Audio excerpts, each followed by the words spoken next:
Okay, regarding the brake fluid replacement, you have to do it every 2 years. Completely replace the brake fluid, because the brake fluid absorbs moisture, and after about 2 years it has absorbed so much moisture that it starts to lose its efficiency, okay?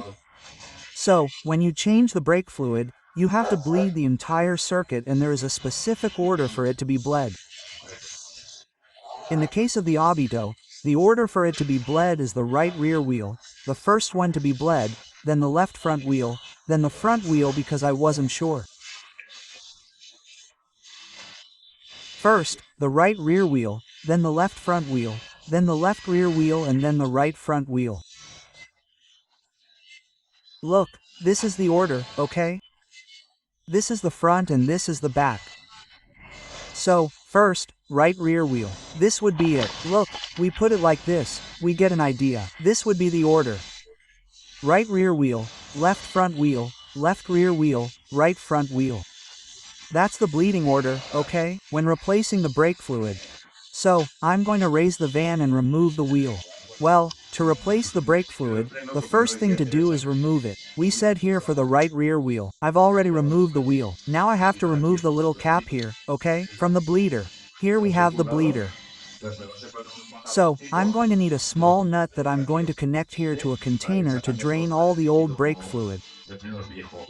This, being the first of the 4 wheels to bleed, is where we're going to have to spend the longest bleeding and where the vast majority of the old fluid is going to come out. At first it will come out very brown, dark brown, until it starts to come out light, which is, light color, which is the color of the new brake fluid.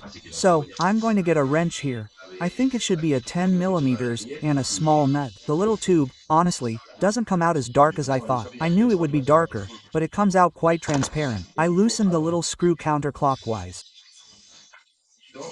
and the brake fluid is starting to come out. So, well, you have to keep going on the brake pedal. This is something that 2 people can do, but I'm alone, so I'm going to have to do it by myself, okay? Press the brake pedal several times all the way down. Okay, so that all the brake fluid comes out.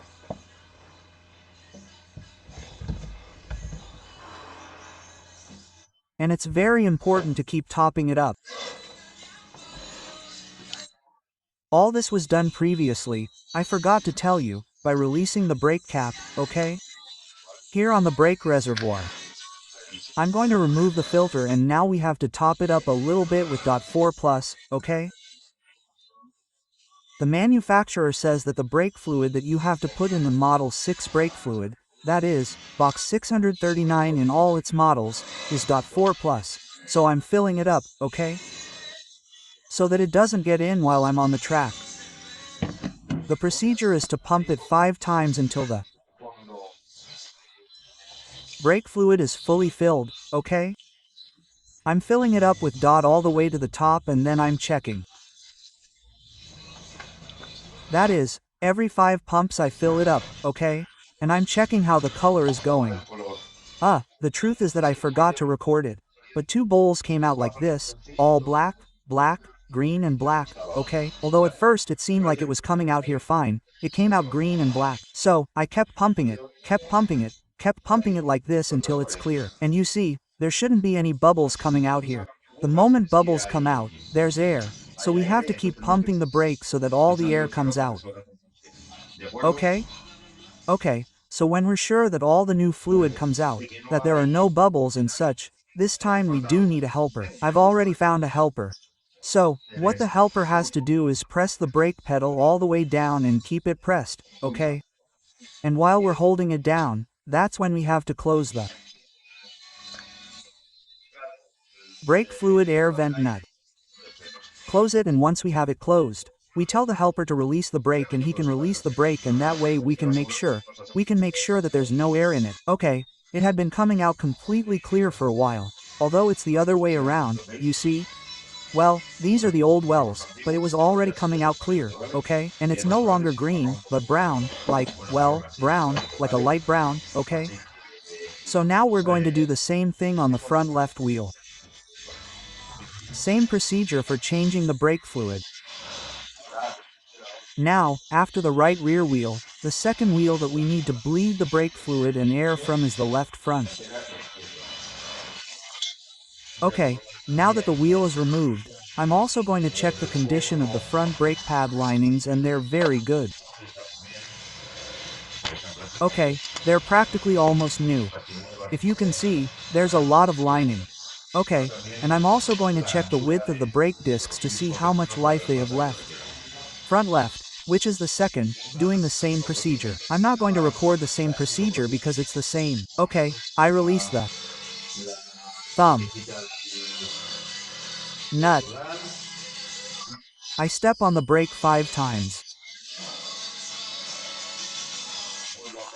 I'm going to refill the brake fluid. I'm going to open this now.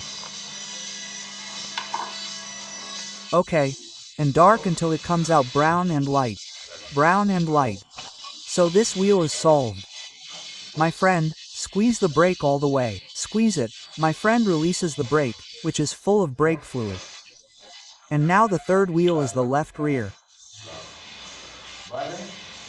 Okay, we start with the right rear, we continue with the left front. Now the third one is the left rear, and finally the fourth one will be the right front. Okay, well, I'm draining the brake fluid, and the same operation as with the thumb wheel, which is the right front wheel, is the fourth and last one.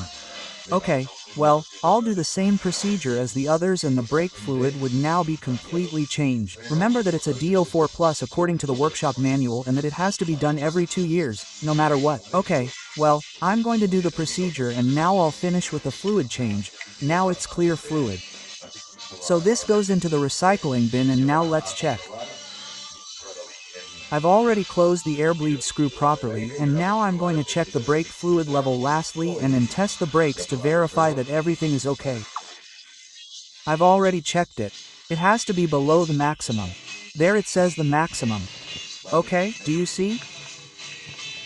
Let's move it a little bit to see how the brake fluid is, if it's correct. Okay, ready. Well, we've finished changing it, if it was useful, and that's it. If you liked the video, give it a like, so I know you liked it. And if you like this type of videos I make about mechanics or cars or motorcycles, and in this case vans, then subscribe to the channel, and that way you'll be up to date with everything I'm doing.